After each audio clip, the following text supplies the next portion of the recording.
नमस्कार मित्रांनो.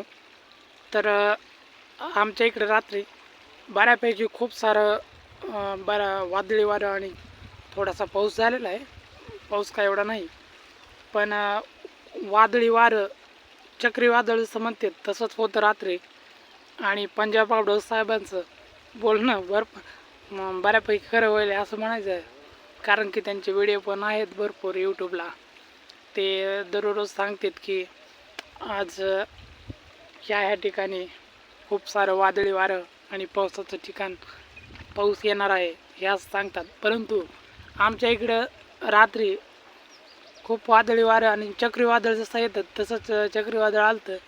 आणि त्या चक्रीवादळामुळे आमचा आता गहू आंतरपीक ऊसातलं आंतरपीक काढलेलं होतं ना, तो भिजलं काय नाही, परंतु त्याच्यावरती काय जे चवाळं जे असतंय ना, ते चवळ असं उडून गेलं. परंतु पाऊस थोडाच होता, अर्धा तास होता म्हणायचं. त्याच्यामुळं काही नुकसान काही झालेलं नाही. आणि हे जे आहेत ना, हे आंब्याची झाड आहेत. आंब्याची पण भरपूर नुकसान झालेली, कारण वाऱ्यामुळं आंबे खूप सारे गळून पडलेले आहेत. आणि एवढं चक्रीवादळ जे होतं ना, तो व्हिडिओ शूट करायचा होता, कारण की संध्याकाळी चक्रीवादळ 7च्या सुमारास आलतं ना.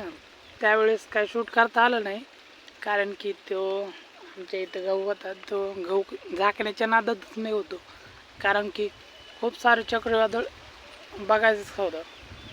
आणि हे आपला आंबा आहे, मल्लिका जातीचा आंबा आहे. ह्याची जाडी खूप आहे, परंतु ह्याचे आंबे भरपूर गळालेत, म्हणजे निम्याच्या वर तर गळूनच पडलेलेत. आणि आंबा खूप चांगला आहे. हा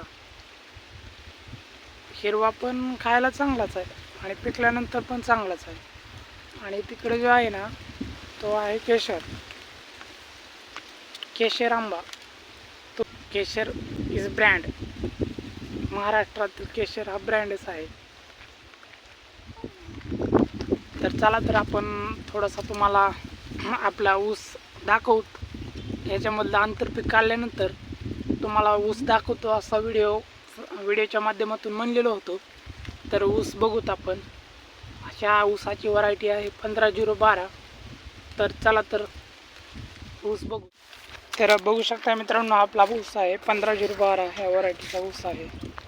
आणि ह्या ऊसाचं वैशिष्ट्य असं आहे की हा ऊस आम्ही ऊसावरती ऊस लावलेला आहे, परंतु याच्यामध्ये आंतरपीक पण घेतलेलं आहे. आणि आंतरपीक घेऊनही हा ऊस भरपूर प्रमाणात चांगला आलेला आहे. परंतु याचं वैशिष्ट्य असं आहे की आम्ही याच्या आधीही गेल्या वर्षी ऊस होता, तो जरा पातळ झाल्यामुळं, थोडा ऊस होता तो पातळ झाल्यामुळं आपण लगेच ह्याच्यावरती नवीन ऊस लावलेला आहे. कारण की ह्या रानामध्ये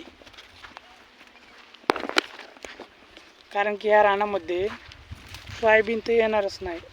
हे रान आहे चिबडाचं, पाणी लागून बसते, त्याच्यामुळे ऊसाशिवाय ह्याच्यात काही दुसरं पीकच येत नाही. आणि मित्रांनो बघू शकताय, हे आता गहू काढलेला आहे 2-3 दिवस झालं.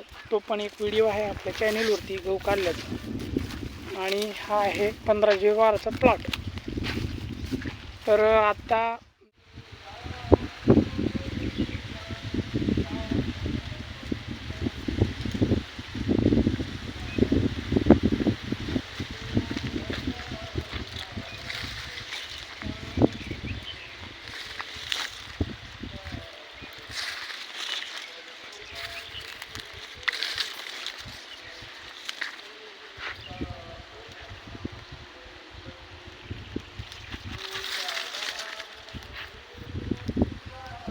बघू शकता शेतकरी मित्रांनो, ऊसाला फुटवे वगैरे कसे आहेत.